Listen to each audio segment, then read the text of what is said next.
No episódio anterior, eu contei a história surreal da Connie Shaw, a estudante que quase foi expulsa por escrever uma monografia defendendo a definição mais óbvia, mais antiga e mais politicamente funcional de todas. Mulher é fêmea humana adulta.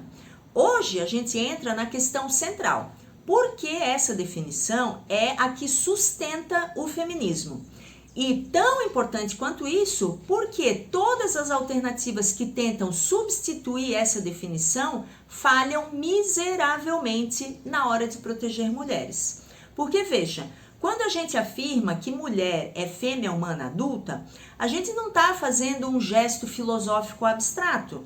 A gente está apontando para uma realidade material que estrutura a opressão das mulheres desde sempre. O corpo sexuado, a capacidade reprodutiva, a socialização diferencial baseada nesse corpo, a violência sexualizada que recai sobre esse corpo. Ou seja, não é biologicismo, é simplesmente materialismo, que é o fundamento da análise feminista desde o século XIX. Então vamos começar. De onde vem a definição fêmea humana adulta? Não vem da direita, não vem da igreja, não vem do conservadorismo. Ela vem da biologia, da antropologia, da história do direito e, sobretudo, da tradição feminista. Sabe quem usou essa definição? Todas as feministas que lutaram contra as leis discriminatórias. Quando o direito inglês proibia mulheres de votar, o termo usado era pessoas masculinas, machos. Quando mulheres foram barradas do mercado de trabalho, o critério era o sexo. Quando foram proibidas de estudar, de herdar, de exercer cargos, sempre o critério foi sexo. Então, o que as feministas fizeram? Elas mostraram com dados que essas restrições recaíam sobre pessoas do sexo feminino. Mulheres eram e são oprimidas por serem fêmeas humanas e não por terem uma identidade. Se você troca essa base material por uma categoria psicológica subjetiva, você perde a chave do problema. O que essa definição garante? Ela garante 3 coisas sem as quais o feminismo não existe. Primeiro, ela delimita o grupo oprimido, a classe sexual feminina. A opressão não recai sobre quem se identifica como mulher, ela recai sobre quem nasce com um corpo feminino, é socializado como tal e carrega riscos e vulnerabilidades específicas: gravidez, parto, aborto inseguro, violação sexual, exploração reprodutiva, controle da mobilidade, casamento infantil, feticídio de meninas. Nenhuma dessas opressões depende de identidade, elas dependem de sexo. 2, ela permite medir desigualdade. Se você troca sexo por identidade de gênero, você detona as estatísticas de violência contra mulheres, de diferença salarial, de mortalidade materna, de evasão escolar, o impacto da maternidade na carreira, os feminicídios. Sabe o que acontece se mulher vira identidade? Homens passam a entrar nas estatísticas das mulheres. Mulheres que se identificam como homens saem delas. E o resultado? Não dá mais para medir desigualdade.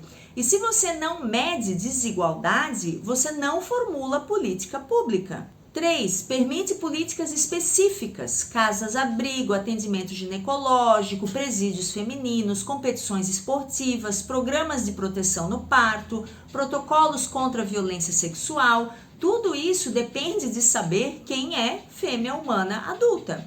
Se mulher vira uma categoria subjetiva, é impossível manter qualquer proteção baseada em sexo. Mas, Georgia, e o biologicismo? Essa é a acusação mais repetida e mais mal formulada contra feministas materialistas. Mas vamos destrinchar. O que seria então o biologicismo? É a ideia de que a biologia determina destino, comportamento, moral e papel social. E isso é justamente o que o feminismo critica há mais de 100 anos. Quando a gente diz que mulher é igual a fêmea humana adulta, a gente não está dizendo que fêmea humana adulta tem que cozinhar, ser dócil, ser mãe, não trabalhar fora e ser submissa. Quem dizia isso eram justamente os machistas que usavam a biologia para justificar a desigualdade. As feministas sempre separaram: sexo é material, gênero é a norma imposta sobre esse sexo. O problema nunca foi reconhecer a existência do sexo. O problema foi aceitar as prescrições sociais que vinham com ele. Ou seja, ignorar o sexo não liberta mulheres, só apaga a sua opressão. Por que alguns filósofos entram em pânico diante de uma definição material? Porque eles confundem duas perguntas completamente diferentes. Pergunta científica: o que é uma mulher?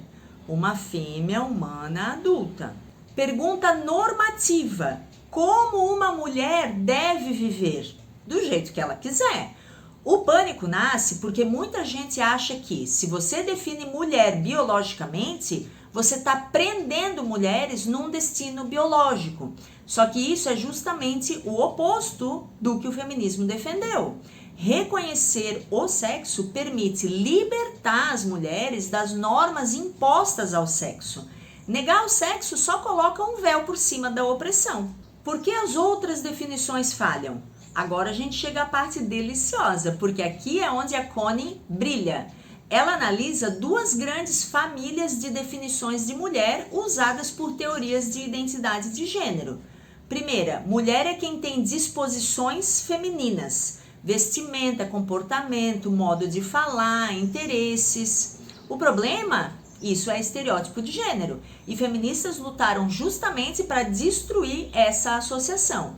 Se feminilidade define mulher, então mulheres que não são femininas deixam de ser mulheres. Homens femininos viram mulheres. Estereótipos de gênero se tornam essência e não opressão. É tudo que o feminismo combate. E o segundo campo, mulher é quem se identifica como mulher.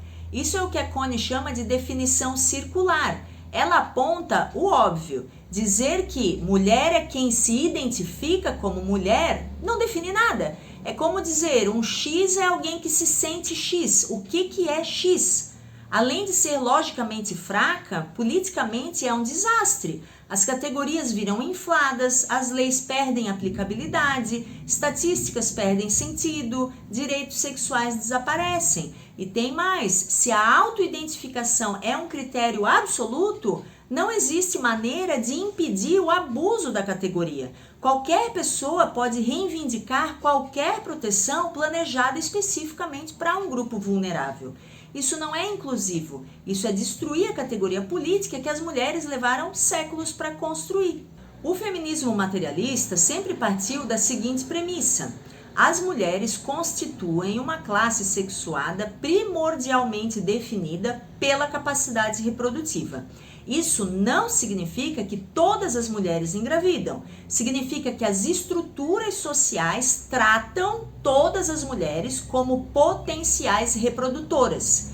E isso organiza o trabalho, a violência, o direito, a família, o Estado, a religião, o mercado.